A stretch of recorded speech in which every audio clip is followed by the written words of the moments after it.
Hello friends, आज मैं एक नए टॉपिक के साथ आई हूँ, डायबिटिक नेफ्रोपैथी। ये टॉपिक मेरी एक जूनियर ने मुझसे रिक्वेस्ट किया था कि मैं इसे बनाऊँ आप लोगों के लिए, तो मैंने ये उसके लिए बनाया है। बाकी आप लोगों को भी इससे हेल्प मिल जाए। थोड़ा लेंदी टॉपिक है, जितना इजी तरीके से सम अप कर सकते थे उतना मैंने किया है। तो इसलिए टॉपिक की तरफ जाते हैं। Diabetic nephropathy. Nephro means kidney and pathy means disease. So kidney disease that results due two diabetes is called diabetic nephropathy. कुछ इसके इंट्रोडक्शन पे आते हैं। तो सबसे इम्पॉर्टेंट होता है कि रीनल इन्वॉल्वमेंट जो होता है ये बहुत कॉमन कॉम्प्लिकेशन है डायबिटीज़ मेलाइटस का। 20 साल तक जिस लोगों को डायबिटीज़ हो चुका होता है, जनरली उसमें 70 to 80% लोगों में रीनल इन्वॉल्वमेंट दिखता है। और chronic kidney disease with renal failure results into 10% deaths in case of diabetes mellitus. And the most common occurrence it is with diabetes mellitus 1, मतलब टाइप 1 डायबिटीज़ मेलाइटस के साथ सबसे ज़्यादा एसोसिएशन मिलता है, दैट इज़ अप्रॉक्सीमेटली 40%। और type 2 के साथ बहुत कम मिलता है, 20%। तो हम लोग टाइप 1 ही याद रखेंगे। तो हम लोग इसके पहले एक एनाटॉमी पे छोटे से जाते हैं। किडनी में बहुत सारे नेफ्रॉन्स होते हैं, मिलियंस ऑफ नेफ्रॉन्स। और फिर इस नेफ्रॉन्स का एक इलस्ट्रेटेड डायग्राम राइट साइड में बड़ा सा मैंने बना रखा है, ग्लोमेरुलस। ये ग्लोमेरुलस जो होता है ये मेन फंक्शनल यूनिट होता है किडनी का, यहीं पर से फिल्ट्रेशन होता है। और इसमें अगर कोई पैथी हो जाती है तो इसको हम लोग नेफ्रोपैथी कहते हैं जनरली। और ये जो डायबिटीज़ मेलाइटस होता है ये इसी को एम कर रहा होता है। ग्लोमेरुलस में एक फिल्ट्रेशन बैरियर होता है जो 3 लेयर का बना हुआ होता है। ये पुराने चीज़ें जो आपको याद होगा, मैं बस रिकॉल कराने की कोशिश कर रही हूँ। Vascular endothelium, glomerular basement membrane and the podocytes. ये सारी चीज़, ये तीनों लेयर हेल्प करता है कि किस चीज़ को यूरिन के अंदर जाना है और क्या फ़िल्टर होना चाहिए और क्या नहीं होना चाहिए। इसके बाद आते हैं हम लोग जो पैथोफिजियोलॉजी है डायबिटिक नेफ्रोपैथी का। जो पैथोफिजियोलॉजी है उसमें मेनली 3 चीज़ें होती है जो डायबिटिक नेफ्रोपैथी कराने में हेल्प करती है। एक होता है इंक्रीज्ड प्रेशर स्टेट, दूसरा होता है मेसेंजियल एक्सपेंशन और तीसरा होता है नेफ्रॉनिक इस्चीमिया। तो हम लोग एक एक करके डिस्कस करेंगे इन सभी को। ये जो डायबिटीज़ होता है इसमें होता ये है कि अब हमको पता है डायबिटीज़ मेलाइटस है, मतलब है कि इंसुलिन की डेफिशिएंसी हो रही है। तो इंसुलिन की डेफिशिएंसी भी, अभी मैंने ये जो नोट्स डाला है इस पर ध्यान देते हुए हम लोग सुनते जाएंगे। इंसुलिन की डेफिशिएंसी से क्या होता है, हाइपरग्लाइसीमिया हो जाता है बॉडी में। तो हाइपरग्लाइसीमिया 2 चीज़ें कराता है। एक, ब्लड वेसल्स में ये हाइपरटेंशन कराएगा, दूसरा किडनी डिस्फंक्शन कराता है। और ये हाइपरटेंशन जो है ये भी डायरेक्टली और इनडायरेक्टली किडनी को इफेक्ट करके उसमें किडनी डिस्फंक्शन कराता है। तो ये दोनों रिजल्टेंट हो करके किडनी फेलियर की तरफ लीड कर देता है। फिर हम आ जाते हैं सबसे पहला मैकेनिज्म, हाई प्रेशर स्टेट या फिर इंक्रीज प्रेशर स्टेट। तो हम लोग इंक्रीज प्रेशर स्टेट कैसे रिजल्ट करता है हम लोग ये बताएंगे। इंक्रीज प्रेशर स्टेट मतलब बॉडी में प्रेशर बढ़ रहा है। तो प्रेशर बढ़ रहा है मतलब क्या होगा, हाइपरटेंशन होगा। ये देखिए फर्स्ट मैकेनिज्म है हाइपरटेंशन। हाइपरटेंशन हुआ तो मतलब क्या हुआ, अब ब्लड, पूरी बॉडी में ब्लड का प्रेशर बढ़ा हुआ है तो किडनी में भी तो ब्लड फ्लो बढ़ेगा, तो किडनी में फ्लो ऑफ ब्लड बहुत ज़्यादा बढ़ जाता है। दूसरा मैकेनिज्म क्या होता है, वेसो कंस्ट्रिक्शन। मतलब हम लोगों ने देखा था कि जब किडनी में 2 वेसल्स होते हैं, आने वाला vessel is afferent arteriole and जाने वाला vessel is efferent arteriole. E for efferent, E for exit, याद रखने का ये एक तरीका है। और ए फॉर एफरेंट आर्टेरियोल जो ब्लड लेके आता है, तो वैसो कंस्ट्रिक्शन हो जाता है इफरेंट आर्टेरियोल का। तो जब वैसो कंस्ट्रिक्शन इफरेंट आर्टेरियोल का होगा तो वहाँ पे वो कंप्रेस्ड हो जाएगा। कंप्रेस्ड होगा तो क्या होगा, रिजल्टेंट जो ब्लड फ्लो होगा वो किडनी में और ज़्यादा बढ़ जाएगा क्योंकि एग्जिट नहीं हो पा रहा है। अब ये वैसो कंस्ट्रिक्शन जो होता है आर्टेरियोल का, ये रास के कारण होता है, रेनिन एंजियोटेंसिन एल्डोस्टेरोन सिस्टम। ये जो रास के कारण होता है। और एक इसका है, ये मैं नीचे की तरफ दिखा रही हूँ, ये जो हाइपरग्लाइसीमिया, एक सेकेंड, ये हाइपरग्लाइसीमिया जो हमारे ब्लड में है ये भी क्या करता है कि पॉजिटिव रिस्पॉन्स दे देता है आरएस को, रास को, जिसके कारण वैसो कंस्ट्रिक्शन और ज़्यादा बढ़ जाता है और प्रेशर और ज़्यादा बढ़ जाता है। फिर हम लोग आगे जाते हैं। फिर है एक मेसेंजियल एक्सपेंशन, जो मैंने बोला सेकंड चीज़ है। मेसेंजियल एक्सपेंशन में क्या होता है कि ये अब प्रेशर बढ़ा हुआ है, ब्लड फ्लो बढ़ा हुआ है किडनी की तरफ, तो ये क्या कराता है, ट्रॉमा एंड डैमेज कराता है। ट्रॉमा एंड डैमेज कराएगा मेसेंजियल सेल्स को। सबसे पहले हम लोग देखेंगे मेसेंजियल सेल्स क्या है। मेसेंजियल सेल्स या फिर लेसी सेल, ये देखिए सेंटर में ब्लू कलर का जो है ये है मेसेंजियल सेल या लेसी सेल। तो ये क्या होता है, ये सपोर्टिंग सेल होता है ग्लोमेरुलस के पास। तो यहाँ पे क्या होता है, इन सेल्स में ट्रॉमा हो जाता है, जिसके कारण इन्फ्लेमेटरी साइटोकाइंस और फ्री रेडिकल सीक्रेट होते हैं, जो कि इन्फ्लेमेशन और एंडोथेलियल डिसफंक्शन कराता है। इस पूरी चीज़ों के कारण क्या होता है कि ये जो चीज़ें सीक्रेट हुई ना, इन्फ्लेमेटरी साइटोकाइंस, फ्री रेडिकल्स, ये सब क्या होता है, एक्यूमुलेट हो जाता है मेसेंजियम में, और ये मेसेंजियल का एक्सपेंशन करा देता है।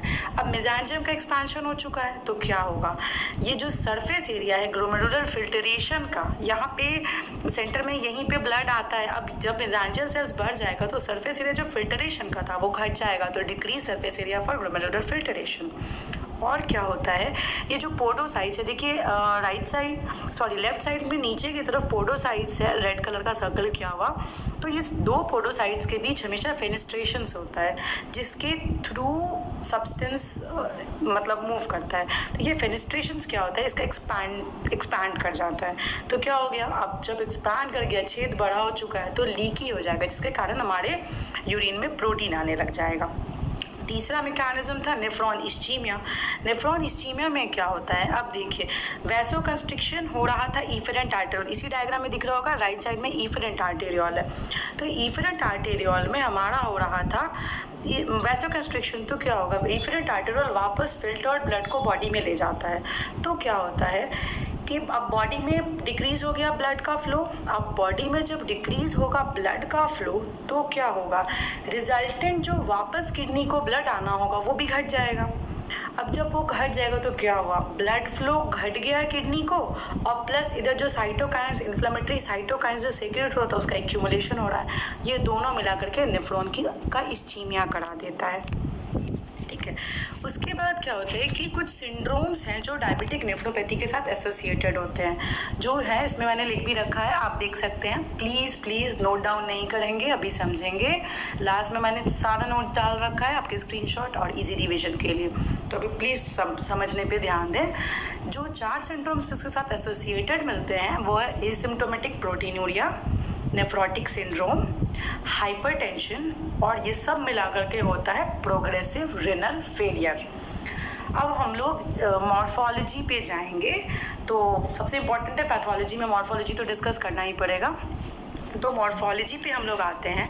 तो डायबिटीज़ मेलाइटस में 4 टाइप का रीनल लीजन देखने को मिलता है हम लोगों को पैथोलॉजी पॉइंट ऑफ व्यू से।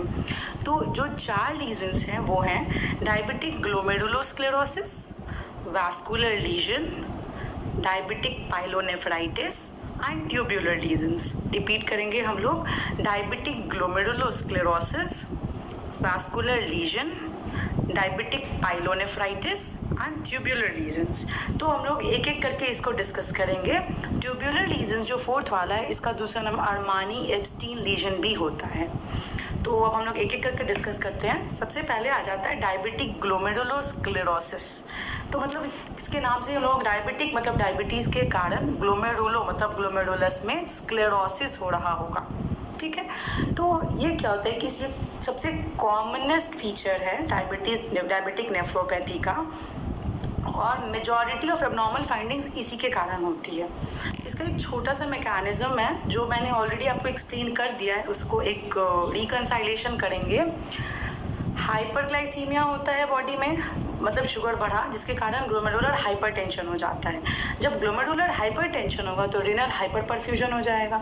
रीनल हाइपरपरफ्यूजन होगा, बहुत सारा प्रोटीन्स, मैंने बताया था लीकी हो जाएगा तो प्रोटीन्स फिल्टर होने लगता है यूरिन में, तो प्रोटीन का डिपोजिशन हो जाएगा। ये प्रोटीन के डिपोजिशन के कारण बेसिकली ग्लोमेरुलोस्क्लेरोसिस हो जाता है, और जब ये ग्लोमेरुलोस्क्लेरोसिस बहुत ज़्यादा बढ़ जाता है तो ये रिजल्टेंट रीनल फेलियर कराता है।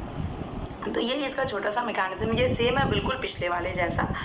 और अब क्या होता है कि कुछ अदर चीज़ें जो हम लोग बोल रहे थे, सेल्यूलर इन्फिल्ट्रेशन हो रहा होता है जो कि ग्रोथ फैक्टर्स के कारण होता है, मेनली ग्रोथ फैक्टर बीटा। और जनरली क्या देखा गया है कि अगर हम लोग कंट्रोल कर लेते हैं हाइपरटेंशन और ब्लड ग्लूकोज को, अपने लेवल्स को डिफरेंट मेडिसिन के हेल्प से, तो इसकी प्रोग्रेशन घट जाती है। और ये जो ग्लोमेरुलर स्क्लेरोसिस होता है ये 2 फॉर्म का देखा गया है हिस्टोलॉजिकली। तो सबसे पहले आता है डिफ्यूज ग्लोमेरुलर स्क्लेरोसिस, ये मोर कॉमन है, मतलब कंपैरेटिवली डिफ्यूज ज़्यादा होता है एज़ कम्पेयर टू नोडुलर। और डिफ्यूज है, नाम से ही समझ में आ रहा होगा कि सारे पार्ट ऑफ द ग्लोमेरुलाई को ये इन्वॉल्व करेगा। तो हम लोग इसके पैथोलॉजिकल चेंजेस पे जाते हैं। तो सबसे पहला पैथोलॉजिकल चेंज जो इसमें आता है वो है thickening of glomerular basement membrane. अब मैंने आपको बताया था ग्लोमेरुलर बेसमेंट मेम्ब्रेन, ये जो फिगर आपके सामने है ये हिस्टोलॉजी है, और इसमें आपको मैं दिखाऊंगी जो लेफ्ट साइड से सेकेंड नेमिंग है, देखिए लिखा हुआ होगा thickened GBM, that is thickened glomerular basement membrane. देखिए ग्लोमेरुलर बेसमेंट मेम्ब्रेन नॉर्मली नहीं दिखता है, लेकिन ये थिकनिंग के कारण ही ये नज़र पड़ रहा है डार्क पिंक कलर की लाइन में। दूसरा आ जाता है increase mesangial matrix with mild proliferation of mesangial cells. अब मैंने आपको दिखाया था मेसेंजियल सेल्स, तो उसमें क्या हो जाता है, उसका प्रोलिफरेशन हो जाता है। तो हम लोग देखेंगे जब हम राइट साइड से देख रहे हैं तो देखिए मेसेंजियल मैट्रिक्स है यहाँ पे लिखा हुआ, यहाँ पे क्या हो रहा है देखिए mesangial matrix diffuse hyaline deposit. तो इसमें क्या होता है कि हाइलाइन का डिपॉजिट होने के कारण जो मेसेंजियल मैट्रिक्स है वो बढ़ सा जाता है। देखिए इतना ज़्यादा नहीं होना चाहिए था, ये ज़्यादा हो जाता है, बीच के एरिया में देखिए दिख रहा है, और ये मार्क भी है और प्रोलिफरेशन हो जाता है। और इसके 2 मेन फीचर्स होते हैं, capsular hyaline drops and fibrin caps. तो सबसे पहले हम लोग लेफ्ट साइड में आते हैं, तो ये देखिए यहाँ पे ऊपर में लिखा हुआ फर्स्ट हेडिंग है वो है कैप्सुलर ड्रॉप। ये देखिए एक सेकेंड, कैप्सुलर ड्रॉप। तो कैप्सुलर ड्रॉप होता क्या है, this is eosinophilic hyaline thickening of parietal layer of Bowman's capsule which bulges into the glomerular space। मतलब कि ये ईसिनोफिलिक हाइलाइन थिकनिंग है। हाइलाइन थिकनिंग होती है parietal layer of Bowman's capsule. Bowman's capsule का 2 लेयर होता है, विसरल और पेराइटल। तो ये पेराइटल लेयर में थिकनिंग हो जाती है हाइलाइन के डिपॉजिट होने के कारण, जो कि इस पेराइटल लेयर को मोटा कर देता है, थिकन कर देता है और उसको ग्लोमेरुलर स्पेस में बल्ज करा देता है। मतलब ये देखिए ये जो वाइट पूरा एरिया दिख रहा होगा आपको, पूरा सराउंडिंग, ये है ग्लोमेरुलर स्पेस। तो अब जब पेराइटल लेयर मोटा होगा तो क्या होगा, ये ग्लोमेरुलर स्पेस में आने लगेगा और ग्लोमेरुलर स्पेस का ऑब्लिटरेशन हो जाएगा। और दूसरा होता है फाइब्रिन कैप। फाइब्रिन कैप कहाँ है, लेफ्ट साइड से ही देखिए कैप्सुलर ड्रॉप है, थिकेंड GBM है, फिर है फाइब्रिन कैप। फाइब्रिन कैप क्या होता है, These are homogeneous eosinophilic material on wall of peripheral capillaries। यहाँ पे ये छोटे छोटे कैपिलरीज हैं और उसके वॉल पे जो है eosinophilic मटेरियल का डिपोजिशन हो जाता है, इसको हम लोग कहते हैं फाइब्रिन कैप। ये दोनों मिलकर के क्या करता है कि जो आपका ग्लोमेरुलर स्पेस है उसको घटा देता है, जिसके कारण फिल्ट्रेशन रेट काफ़ी इफेक्ट हो जाता है। घबराइएगा मत, थोड़ा सा लेंदी हो जाएगा वीडियो, बहुत थोड़ा लेंदी टॉपिक है, थोड़ा मुश्किल भी होगा समझने में, थोड़ा ध्यान से सुनने से समझ में आ जाएगा। मैंने कोशिश की जितना सिंप्लीफाई कर सकूं। तो और बहुत हाई यील्डिंग टॉपिक है, हमेशा एग्जाम्स में पूछा जाता है इसलिए।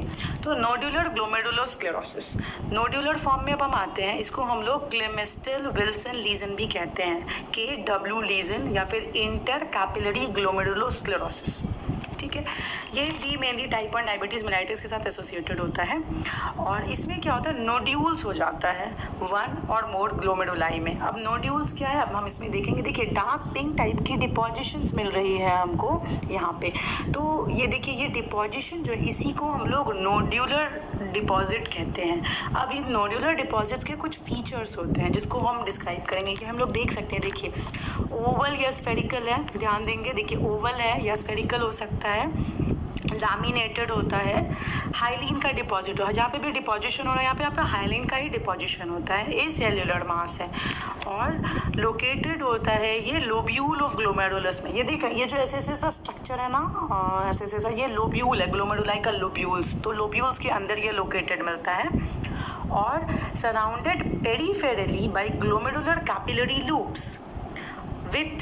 Thickened GB membrane, GBM. तो क्या हो जाता है कि ये पेरिफेरली देखिए, इसके अगल बगल में सारा कैपिलरीज है, ग्लोमेरुलर कैपिलरी लूप से अगल बगल में देख रहे हैं, और इसमें जो बेसमेंट मेम्ब्रेन है वो थिकेंड हो सकता है। देखिए सेकंड जो मार्किंग दी गई है ग्लोमेरुलर बेसमेंट मेम्ब्रेन के बारे में, वो थिकेंड हो सकता है। पास पॉजिटिव होता है, लिपिड और फाइब्रिन कंटेन करता है। ये बना हुआ किसका होता है? अब हम देखिए हाइलाइन का डिपॉजिट हो रहा था और लिपिड और फाइब्रिन का बना हुआ होता है। और ये जैसे जैसे बड़ा होगा, हम देख सकते हैं ये सेंटर में है, तो ऑफ कोर्स ये सारी जो सराउंडिंग कैपिलरीज है उसको पूरा कंप्रेस कर देगा और ग्लोमेरुलर टफ्ट को पूरा ऑब्लिटरेट कर देगा। तो ये और ज़्यादा फंक्शन को डिरेंज कर दिया। अब ये जब बढ़ता जाएगा, ये इधर से बढ़ता जा रहा है, बगल से हमारा कैप्सुलर हाइलिन ड्रॉप बढ़ता जा रहा है, फाइब्रिन कैप बढ़ता जा रहा है, तो ये सारा क्या करेगा? रेनल इस्चीमिया करा देगा। रेनल इस्चीमिया कराएगा तो ट्यूब्यूल्स की एट्रोफी होने लगेगी, फिर उसमें फाइब्रोसिस हो जाएगा। तो ऑल ओवर हम लोगों को ग्रॉस फीचर जो आता है, जो किडनी होती है वो पूरी कॉन्ट्रैक्टेड हो जाती है, इसमें छोटी सी किडनी दिखने लगती है। अब हम लोग अगले वाले की तरफ मूव करेंगे, वो वैस्कुलर लीजन्स। जो वैस्कुलर लीजन्स है, इसमें क्या होता है कि अब वैस्कुलर मतलब समझ के आर्टरीज में, तो आर्टरीज में कुछ लीजन्स हो रहा है, तो मतलब क्या होता है कि एथरोमा हो जाता है रेनल आर्टरीज में। एथरोमा क्या होता है? अब ये हमारी पुराने नॉलेज से, एथरोमा क्या होता है? Degeneration of arterial wall due to deposition of fats. मतलब कि कंप्लीट आर्टीरियल वॉल का डीजेनरेशन हो रहा है फैट्स डिपॉजिट के कारण, और इसके कारण क्या हो रहा है? अब कंस्ट्रिक्शन हो जाएगा, वेसल्स का कंस्ट्रिक्शन हो जाएगा, कि फैट पूरा डिपॉजिट हो गया है, तो क्या हो जाएगा? सर्कुलेशन रिस्ट्रिक्ट हो जाएगा। तो ये हो गया एक एथरोमा ऑफ रेनल आर्टरीज। दूसरा क्या होता है, ये हम लोग देखेंगे इस फिगर में, हाइलाइन आर्टेरियोस्क्लेरोसिस। मतलब कि डीजेनरेशन ही हो रहा है, कंस्ट्रिक्शन ही हो रहा है, लेकिन सिर्फ फैट्स नहीं बल्कि हाईलाइन के डिपोजिशन कराना। यहाँ देख रहे हैं मिडल में ये आर्टरी है, रीनल आर्टरी है, और इसमें हाईलाइन मटेरियल उसके बगल में आ जाता है और ऑब्लिटरेट कर रहा है। तो ये मेनली क्या इफेक्ट होगा इसमें? एफरेंट और इफरेंट आर्टेरियोल्स, मेन यही दोनों आर्टेरियोल्स होती है जो ब्लड दे के आती है, ये दोनों इफेक्ट हो जाती है। अब ये दोनों जब इफेक्ट होगी तो एज यूजुअल वापस से पुराना वाला मैकेनिज्म, रेनल इस्चीमिया होगा, ट्यूबुलर एट्रोफी होगी, फिर इंटरस्टिशियल फाइब्रोसिस हो जाएगा। उसके बाद अगला फीचर आता है डायबिटिक पाइलोनेफ्राइटिस। डायबिटिक पाइलोनेफ्राइटिस सिर्फ उन लोगों में देखा जाता है जिनमें पुअर कंट्रोल डायबिटीज़ मेलाइटिस, मतलब बहुत कम कंट्रोल है, शुगर बहुत हाई रह रहा है। तो क्या होता है कि poor control diabetes mellitus patient में क्या होता है, ये ससेप्टेबल हो जाते हैं बैक्टीरियल इन्फेक्शन के। तो अब बैक्टीरियल इन्फेक्शन को ससेप्टेबल हो गए हैं ये लोग, बहुत सारा बैक्टीरियल इन्फेक्शन हो जाता है उनकी किडनी में। अब बैक्टीरिया जैसे ही आया तो मतलब इन्फ्लेमेशन होगा, इन्फ्लेमेशन हो जाएगा, पस हो जाएगा। ये एक डायग्राम है, और ये पस और इन्फ्लेमेशन जो है ना, वो मेनली कैलिक्स पैपिला को इन्वॉल्व करता है। पैपिला, ये जो ट्रायंगल स्ट्रक्चर्स होते हैं किडनी के ग्रॉस स्ट्रक्चर में, ये पैपिला होता है। तो इस पैपिला को मेनली ये इन्वॉल्व कर लेता है, वहाँ पे बहुत सारा इन्फ्लेमेशन हो जाता है, पस हो जाता है, स्कारिंग वगैरह हो जाता है। तो ये कॉम्प्लिकेशन में रिजल्ट करता है which is called papillary necrosis और नेक्रोटाइजिंग पैपिलाइटिस। तो पैपिलरी नेक्रोसिस होने लगा। अब जब पस आ जाएगा, इन्फ्लेमेशन हो जाएगा, तो क्या हो जाएगा? नेक्रोसिस होने लगेगी सारी सेल्स की वहाँ पे, तो हो जाएगा एक्यूट पाइलोनेफ्राइटिस। उसके बाद आता है मेरा अगला वाला जो है ट्यूबुलर लीजन्स। ट्यूबुलर लीजन्स क्या है? Untreated diabetes mellitus. अगर मेरे पास बहुत अनट्रीटेड डायबिटीज़ मेलाइटिस है और ब्लड शुगर बहुत बढ़ा हुआ है, तो हो जाता है मेरा ट्यूबुलर लीजन्स। इसमें क्या होता है, अब हम लोग ये एक नेफ्रॉन का स्ट्रक्चर है, हम लोगों को पता है, ये आगे वाला होता है रीनल कॉर्पस मतलब ग्लोमेरुलस, जो अब तक हम लोग पढ़ रहे थे। फिर है पीसीटी, फिर है तुम्हारा लूप ऑफ हेनले, फिर है डीसीटी, फिर है कलेक्टिंग डक्ट। तो क्या होता है कि इस ट्यूबुलर लीजन में क्या होता है कि पीसीटी के एपिथेलियल सेल्स में, ये जो डार्क ब्लू है दिस इज पीसीटी, इसका एपिथेलियल सेल्स, ये जो वाइट टाइप का स्ट्रक्चर है दिस इज एपिथेलियल सेल, यहाँ पे डिपॉजिट हो जाता है ग्लाइकोजन का।